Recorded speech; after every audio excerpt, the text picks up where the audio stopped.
नमस्कार, स्वागत है आप सभी का एफएम न्यूज देख रहे हैं आप, और आपके साथ मैं हूं नितिशा बंसल। आज हम एक बहुत ही संवेदनशील लेकिन बहुत ही जरूरी मसले पर चर्चा करने वाले हैं। वो है बर्थ कंट्रोल या गर्भ निरोधक। हमारे देश में आपको जानकर हैरानी होगी कि गर्भ निरोधक का इस्तेमाल सबसे पहले शुरू हुआ था, परिवार नियोजन सबसे पहले हमारे ही देश में भारत में शुरू हुआ था। लेकिन आज भारत की जनसंख्या दुनिया में सबसे ज्यादा है और आज भारत में सबसे कम गर्भ निरोधक का इस्तेमाल होता है। बहुत कम लोग परिवार नियोजन के बारे में सोचते हैं। सबसे पहले आपका तारुफ करवा दूं हमारे खास मेहमानों से। हमारे साथ मोनिका शर्मा जी जुड़ रही हैं, जो कि एक सामाजिक कार्यकर्ता हैं। साथ ही हमारे साथ डॉक्टर राजीव कक्कड़ जुड़े हुए हैं, जो कि एक वरिष्ठ चिकित्सक हैं। बहुत बहुत स्वागत है आप दोनों का एफएम न्यूज पर। सबसे पहले डॉक्टर कक्कड़ आपके पास आऊंगी। ये जिस इंजेक्शन की हम बात कर रहे हैं, रीसुब की जो बात कर रहे हैं, इसके बारे में पहले आप हमें बताएं कि 13 साल तक किस तरह से इससे प्रेगनेंसी प्रिवेंट हो सकती है, क्या है ये इंजेक्शन? देखिए, आपकी बात बिल्कुल ठीक है कि अभी तक जितने भी मेथड यूज होते थे ज्यादातर महिलाओं के ऊपर होते थे, जबकि ये पूरा एक बराबर का एक रिश्ता होना चाहिए और ये मेल के लिए भी यूज होना चाहिए, लेकिन ज्यादातर मेल इसको अवॉइड करते हैं। लेकिन ये अगर हम बहुत पहले से देखें, 4000 साल पहले देखें, तो इस तरह का विश्व में उपयोग होता था, जैसे कि आपने बताया। लेकिन पहले जो हमारा कल्चर था, हिंदू कल्चर है, जो इंडियन कल्चर है, उसमें महिलाओं को भी उतनी ही मान्यता दी जाती है जितनी की पुरुष को दी जाती है। बहुत सारी रानियां हुई हैं, हमारी देवी देवताएं भी रहती हैं, तो ऐसा नहीं है कि हमारे कल्चर में था। लेकिन समय के साथ में 2000 वर्ष तक मुगलों का शासन, फिर अंग्रेजों का शासन, तो उससे हमारी जो कल्चर है वो सप्रेस कर दिया गया है। और अब जो मान्यताएं हैं, अब जो प्रेगनेंसी रोकने के लिए जो मेथड है, वो चाहे वो कंडोम्स हो, चाहे वो कॉपर टी हो, या कोई इंजेक्शन हो, या पिल्स हो, सब ज्यादातर महिलाओं के लिए है। और ये आपकी बात ठीक है कि मोर देन 95-96% जो यूज होते हैं मेथड, वो महिलाओं के लिए होती है। लेकिन जैसा कि अभी आपने बताया कि एक इंजेक्शन जो कि रिवर्सिबल है, उसका मेल के लिए यूज होता है, और उस इंजेक्शन से जो स्पर्म है उनकी एक्टिविटी सप्रेस कर दी जाती है, और डेट इज रिवर्सिबल। समय के बाद में फिर वो प्रेगनेंसी करी जा सकती है। तो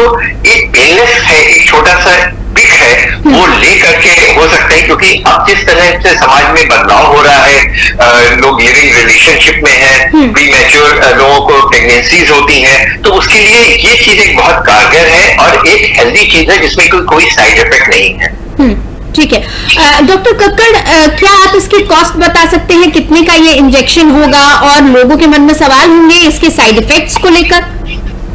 नहीं, अभी कॉस्ट के बारे में नहीं बता सकते, बिकॉज अभी इसको मंजूरी मिली है, ट्रायल कंप्लीट हुआ है। दैट इज सेफेस्ट इंजेक्शन, जिसमें ऑलमोस्ट अभी तक कोई भी साइड इफेक्ट नहीं देखा गया है। तो लोगों को डरने की जरूरत नहीं, क्योंकि बाकी चीजें, एंड ये बहुत इफेक्टिव भी है, 99% इफेक्टिव है, इसमें फेलियर रेट बहुत कम है। सो अगर देखा जाए तो बहुत सेफ है, मेल इस्तेमाल कर सकते हैं, और इसमें कोई साइड इफेक्ट नहीं है। ठीक है। तो यहाँ जब हम रिवर्सिबल की बात करते हैं, तो रिवर्सिबल का क्या तात्पर्य है? क्या 13 साल बाद ही आपके स्पर्म की एक्टिविटी रिवर्स हो सकती है, या इससे पहले अगर कोई दंपति चाहता है कि गर्भ धारण किया जाए, क्या उससे पहले भी इसको रिवर्स किया जा सकता है? देखिए, सबसे पहली चीज जो आपने बताई कि लोगों में एक भ्रांति है कि अगर कोई भी प्रेगनेंसी नहीं हो पा रही है, उसको नपुंसकता या इनफर्टिलिटी की तरफ ले जाते हैं, लेकिन वास्तविकता इससे काफी भिन्न है। क्योंकि इसके अगर डेफिनेशन में जाए तो बहुत सारी चीजें होती हैं जो इसमें आती हैं। लेकिन ये बात ठीक है कि लोगों को एक डर रहता है कि हम इंजेक्शन लगा रहे हैं तो क्या हम जिंदगी भर के लिए नपुंसक हो जाएंगे, क्या हम आगे चल करके कोई हम इश्यू पैदा कर सकते हैं, नहीं कर सकते हैं। ये बिल्कुल गलत है। इसमें रिवर्सिबिलिटी है। इसकी डिटेल्स अभी बहुत ज्यादा डिटेल्स अभी आने बाकी है, शायद डॉक्टर मोनिका हमसे बेहतर बता पाएंगी कि इसमें रिवर्सिबिलिटी है। किसी भी स्टेज में हमारे ख्याल से आपको इसमें रिवर्ट करा जा सकता है, लेकिन परमानेंटली स्पर्म में कोई डैमेज नहीं होता है। लोगों को प्रेगनेंसी करने की इसकी क्षमता खत्म नहीं होती है, और इसका कोई साइड इफेक्ट किसी दूसरे अंग में या कहीं पे भी नहीं होता है। नहीं, जेनेटिकली आप ये कह सकते हैं कि जो स्पर्म के कैरेक्टरिस्टिक और उसकी क्वालिटी में भी कोई फर्क आता है, उसके नंबर में कोई फर्क आता है, पर केवल एक चीज ये है कि वो ओवा को फर्टिलाइज नहीं कर पाएंगे और प्रेगनेंसी नहीं कर पाएंगे। तो क्या 13 साल से पहले भी अगर कोई दंपत्ति चाहेगा तो वो गर्भ धारण कर सकता है? क्या इसके लिए भी डॉक्टर्स के पास तरीके हैं? हमारे ख्याल से अगर रिवर्सिबिलिटी है इसके बारे में शायद हम बहुत अच्छे से नहीं बता पाएंगे, क्योंकि 13 साल के, क्योंकि बहुत ज्यादा डिटेल्स अभी नहीं आए हैं। सो इसको शायद डॉक्टर साहब बेहतर बता पाए कि, लेकिन हाँ रिवर्सिबिलिटी है तो शायद इसको बीच में भी अगर कोई आदमी चाहे तो उसको रिवर्ट कर सकता है। यानी अभी और रिसर्च होनी बाकी है, लेकिन ये एक बड़ा कदम हम मान सकते हैं डॉक्टर कक्कड़। अगर 7 सालों से एक रिसर्च चली है और करीब 300 से ज्यादा पुरुषों पर रिसर्च हुई है और कोई साइड इफेक्ट्स के बगैर 99% अगर कोई गर्भ निरोधक मदद कर रहा है, तो मुझे लगता है ऐसी चीज को एक्सेप्टेंस मिलनी चाहिए। डॉक्टर कक्कड़, किस तरीके से इसका प्रचार प्रसार होना चाहिए ताकि लोगों को समझ में आए? देखिए, बहुत अच्छी चीज है, जैसा कि डॉक्टर साहब ने बताया कि अवेयरनेस बहुत जरूरी है। सबसे पहली डॉक्टर्स के बीच में जनरली लोग गायनेकोलॉजिस्ट के पास जाते हैं, यूरोलॉजिस्ट के पास जाते हैं, एंडोक्रिनोलॉजिस्ट के पास, ये उन डॉक्टर के पास जाते हैं जिनको कुछ प्रॉब्लम होती है। अगर बहुत जल्दी जल्दी प्रेगनेंसी है और प्रेगनेंसी के लिए जाते हैं, वो लेडी डॉक्टर के पास जाते हैं, गायनेकोलॉजिस्ट के पास जाते हैं, और लेडीज ज्यादातर कंसल्ट करती है।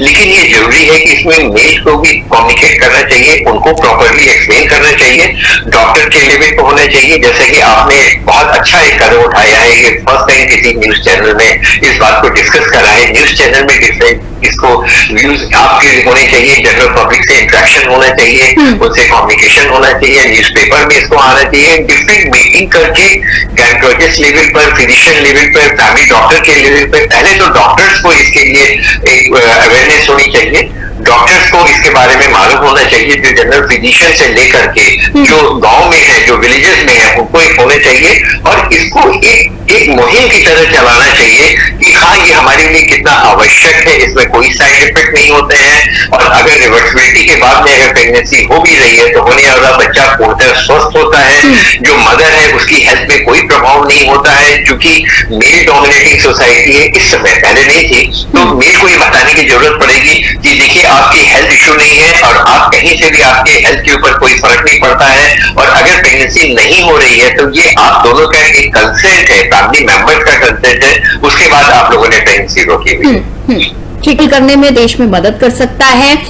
रिवर्सिबल है तो जिन पर लोगों को बाद में बच्चे चाहिए, आगे चलकर उन्हें बच्चे चाहिए, वो गर्भ धारण कर सकते हैं। तमाम ऐसी पॉजिटिव चीजें इस इंजेक्शन के साथ, इसके यूज के साथ सामने आ रही हैं। समय के साथ इस पर और रिसर्च होकर क्या कुछ तथ्य सामने आएंगे, कितना हम समाज में इसको अंदर तक समझा पाए, इसे ले जा पाए, ये बहुत ज्यादा मायने रखेगा इस इंजेक्शन के कारगर सिद्ध होने में। बहरहाल खास पेशकश में फिलहाल इतना ही, मुझे दें इजाजत।